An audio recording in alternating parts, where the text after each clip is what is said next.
What's up, everyone? Welcome to this day in Philly sports history for March 15th, 2025. I'm your host, Jim Montgomery. Welcome to a Saturday edition of the podcast. Beware the Ides of March. If you know, you know. But before we get started, quick update from yesterday. I noticed in the recording, I did say at first that St. Joe's DePaul game was in 1991. It was, in fact, in 1981. Always like to make sure everything is accurate. Sometimes, though, through the course of things, I'll say the wrong thing. But it was 1981. I did self-correct it. But in case anybody was confused, that was what happened there. And then be sure to follow me on social media, Jimbo_Mont on Twitter and TikTok. On Instagram, at Philly Jimbo. Subscribe to the YouTube channel. Continue to spread the word. That's at Jimbo_Mont. Some good things. I've been playing with some different postings and things on YouTube. Best way to stay in the loop is to subscribe. Like I mentioned, I've been putting the question of the day on there as a short just to get more folks to interact and be involved. Great things happening. I have something going on today, so stay tuned for that. Hopefully can make an announcement on that either tomorrow or Monday. And then go to theclashingconferences.com. Check out my boys over there. Great things happening with their sports fan network. It's pretty cool what they have going on. So go to theclashingconferences.com. See what they have to offer. Maybe you can get involved and just have some fun with that. And it's Saturday, so it's a good day to do some shopping. Go to Philly Goat. They got you covered. If you're still feeling, it's been a little over a month now, still feeling super about the Super Bowl win, go get your Champions gear. Lots of folks, those shirts have been flying off of the shelf. Be sure to use that promo code Jim Montgomery to take 10% off. I'm going to get ready for Philly season. They got you covered there. They have the slides. They have the canvas loafers, golf shirts if you're into golfing. Seriously, just go. Take about 15 minutes, scroll through what they have. They got you covered with pretty much everything you can imagine. So go to Philly Goat. Use that promo code Jim Montgomery to make sure you take 10% off of your order. That's phillygoat.com. Promo code Jim Montgomery to take 10% off of your order. All right, well, we still have a couple of teams alive for March Madness from the Big Five. Big Six, I guess. We'll start with the Drexel's women. What a game that was. I couldn't find it on TV because I was working, but I kind of had it up and then was following it as I took the kids to get their some softball and baseball stuff. But 70-67 overtime win over Monmouth. They will play in the CAA semifinals today at 2 against the 9 seed William and Mary, who continue their Cinderella run. So good draw for the Drexel women. Hopefully they can take advantage of that and keep their season rolling. And then the St. Joe's Hawks, another great overtime game.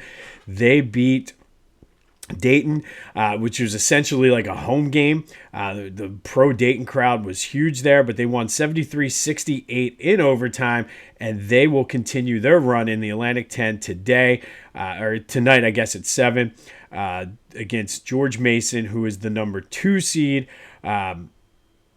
So it's St. Joe's is number 4. So, I mean, it's a game they can win, winnable game. So we're still alive for some March Madness here in Philly. But seeing that does frustrate me to no end. I'm on a group text with a bunch of guys I went to college with, and someone was posting some pictures from back in the day when we were at Temple and from games. And it's just frustrating because you can see in the pictures that were sent, like obviously we were in the student section, but you could see how many people were at those games. Like it was nearly a sellout every game. Like I think the one picture was against UMass, and like the Lee Course Center was packed, and it's just frustrating to see how far we have fallen. And truthfully, I don't know if Temple will ever get back to that level of dominance and relevance. And I think for a lot of us, it's a tough pill to swallow because when a lot of us were there, or even if you didn't go to Temple and you were a fan, they were a nationally recognized team. Like, nobody ever wanted to play Temple. Didn't matter who John Chaney had on the team. Nobody wanted to play Temple. And it was always a tough matchup, especially come tournament time. And now, I mean, there was more people just in the picture I saw than probably were at the game with when I took the kids down for Hooter's birthday. And I think a lot of it obviously has to do with the team itself not being, it's kind of a middle of the road in a Power 5 or not Power 5, whatever they call the kind of a second tier conference, and they're a second tier team in a second tier conference, which makes it difficult. And I don't know what the answer is. Obviously, the NIL has completely changed the dynamic in the face of college sports. And for a school like Temple that doesn't necessarily have a huge NIL fund, and it's, who knows? But just, that's my Big Five rant for the day. But we will be rooting for the St. Joe's Hawks. We will be rooting for the Drexel women. Hopefully we can have some March basketball that continues past today in the Big Five, because we certainly don't have it with our pro team. I guess you could say yesterday was a good loss because they made it look good and competitive, but they lost 112-100 to the Pacers. They're 6 games back of that play-in spot, which I don't think they're going to get, which is good. Now the situation becomes where they fall in the lottery. Currently tied with the Nets for that 5th spot, which is good. They're starting to put some distance between the Raptors, who the Sixers do have the tiebreaker. But again, I don't know if that's how the tiebreaker works for the lottery. The NBA lottery is probably it's probably way more confusing than the salary cap in the NFL to try to figure out, because nobody knows what's happening. It probably gets fixed. Nobody's going to tell me any different. The commissioner gets to choose who gets the first pick. And anyway, but the Sixers probably, if it came down to Adam Silver trying to fix it for the Sixers, probably not going to be happening, as the NBA is now currently investigating them once again for the players missing games and things like that. But the truth of the matter is, when they did have the big three playing at the same time, they weren't that good. So I'm not really sure what you're investigating. They seem to play with more energy and more fight without those guys. So I don't know if that is going to play a role in it, if it is fixed, allegedly. I'm not making any accusations, so NBA, don't come after me. I'm just saying it's very secretive and complicated how you do the lottery. It'd be much easier if you just put ping pong balls in a big thing, pulled them out, and there's the draft. But hey, let's make it complicated. But it's just a very sad and depressing time if you're a Philadelphia basketball fan, between the college teams and the pro team. It's just, thank God for the Eagles, and now the Phillies are close to coming. But it's just, if you're a Philly Hoops fan, it's not a good time to be a Philly Hoops fan. Flyers back in action today against the Hurricane at the Wells Fargo Center. Not sure what to make of them. We'll see how they come out. They tend to get up for some of the better teams, so maybe they'll come out with some energy and play well. Phillies played a night game last night against the Yankees. They had, I think it was the spring breakout game during the day. But Taijuan Walker did look good once again. And I think this is a good problem to have. Obviously, he wants to start. Rob Thompson was non-committal. He said we still have 12 games left in camp, or 12 days left in training camp. So we'll see what happens. But it basically is going to come down to what Taijuan wants. And is he going to be effective coming out of the bullpen? Barring an injury, of course, to someone in the starting rotation. But, I mean, it could be the Yankees need a pitcher. He looked good against the Yankees yesterday. Maybe there's some kind of trade that could be like a first move of a later move before the trade deadline. Who knows? But Taijuan Walker, to his credit, did really work hard this offseason. Schwarber hit leadoff again. He walked twice. Trey Turner didn't play in this game. And I really believe just the way, if I've been following sort of the lineups and how everybody's been going, I really believe that Schwarber is going to end up hitting leadoff again, which, I mean, it's worked, but ultimately, I don't think it matters who hits leadoff if they're going to continue the same plate approach. And really, it's like their slumps are contagious.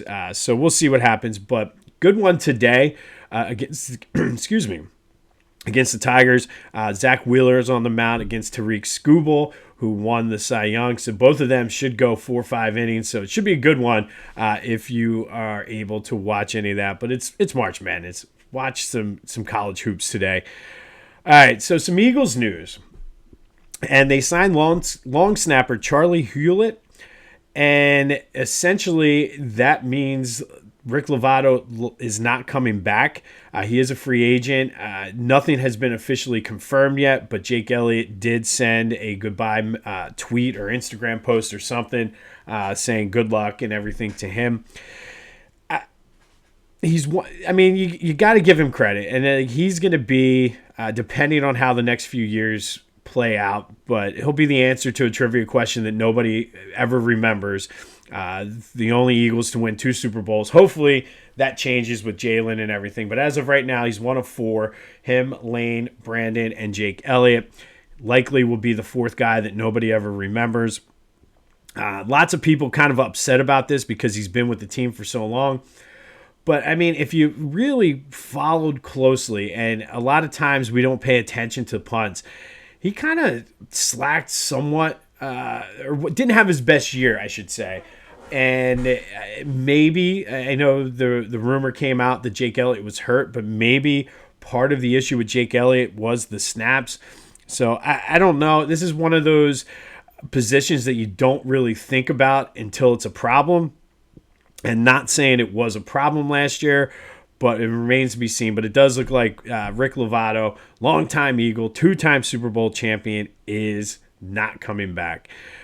All right, so let's get into the question of the day from yesterday, the recap. We did Fridays with AI, and we said, would the Eagles still have won Super Bowl 52 if Carson Wentz didn't tear his ACL? Lots of feedback on both sides of this. 52% of you said, yes, the Eagles still would have won. It was close throughout the day. I like monitoring, sometimes seeing where things are going. However, Carson Wentz did have a big role. We talked about how he was able to translate that into, had a big hand in winning Super Bowl 59. So for that, I thank you. But Fridays with AI, we had some fun with that yesterday. Apparently, AI is much higher on Carson Wentz than what you guys are, the listeners. But it is what it is. And we'll have some fun with that on Fridays. And if you have any AI ideas that you'd like to see kind of go, whether it's conversations, alternate realities, dream matchups, let me know. I'm really big, and I like the alternate realities. I'm going to play around possibly with some conversations for this week, but let me know your thoughts on Fridays with AI, and if you have any suggestions or ways there or things that you want to see, that is good. All right, so I usually wouldn't talk about this, but this is too good not to talk about. The Cowboys continue, to be a dumpster fire. And DeMarcus Lawrence went to Seattle, signed a contract, and was interviewed and basically said, I left. Dallas is my home, always will be my home. I love Dallas, but I wasn't going to win a Super Bowl there, which led to Michael Parsons reaching out and saying, look, I forget exactly how he worded it, but basically called him a clown. And it was great because DeMarcus Lawrence didn't hold back and said, listen, don't be mad because I spoke the truth. And maybe if you spent more time tweeting and more time winning, I would have stayed. So you got to love seeing this out of the Cowboys. And it's one of those things where DeMarcus Lawrence, whatever, like he's very entitled. I don't think he said anything that wasn't true. But, Micah, you got to maybe stop, reflect, and see what's going on. So I thought that was funny. The other news is apparently, and I don't think it's as a surprise, the Eagles are shopping Dallas Goedert and Huff. I mean, maybe you can get something for Goddard. I think anything you can get for Huff would be a positive. But I think I'm okay moving on with Grant Calcaterra as the tight end. Like I said, I feel as though since going back to Chad Lewis, the Eagles have had the next guy up, whether it be L.J. Smith, whether it's Zach Ertz, Dallas Goedert. There always seem to be the next guy up. Calcaterra has been there for a while, so maybe see what he does. There's always, you have a shitload of draft picks, so maybe you can use some of those picks to grab a tight end. I think you got to have somebody in there that can be good and catch the ball there for Jalen, but it does seem like they are shopping him, and who knows, is it Grant, is it somebody else they're going to bring in? But I think I'm okay with both of those moves. And then again, as far as Huff goes, I think ultimately you need to leave it up to Vic Fangio.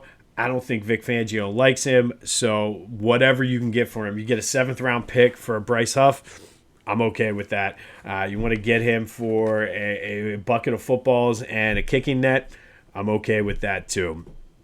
All right, today we're going back to 1984, and on this day in 1984, legendary coach John Chaney made his NCAA tournament debut with the Temple Owls. That season, the 83-84 season, the Owls were 24-3 during the regular season, went undefeated regular season in the Atlantic 10, got ranked as high as number 15, got bounced in the second round of the Atlantic 10 tournament. That was good enough for them to earn an 8 seed in the East. They drew the St. John's Red Storm. I think they were the Red Devils or the Red Men back then, so we'll go with Red Storm. But they were coached by legendary coach Lou Carnesecca. They had 3 future NBA stars on the team in Chris Mullin, Bill Wennington. Well, Bill Wennington wasn't a star, but he won a title. And Mark Jackson. And the game was back and forth throughout. It was very close. It was a typical 8-9 matchup, back and forth. But it was Terence Stansbury hitting a jumper from the top of the key with I think like 3 seconds left to win the game and give the Temple Owls the 65-63 win, setting up a date with the North Carolina Tar Heels in 2 days, a game in which the Owls would lose. But on this day, John Chaney gets his first win in the NCAA tournament, the first chance he had to play in the NCAA tournament, and it was Temple's first tournament win since 1958. I think that's a very good stat, and from there it was just all uphill for the Temple Owls. Chaney took them to 16 tournaments in the next 17 seasons, including 5 Elite Eights. Unfortunately, never got over the hump though. Had a 23-17 all-time record in the NCAA tournament.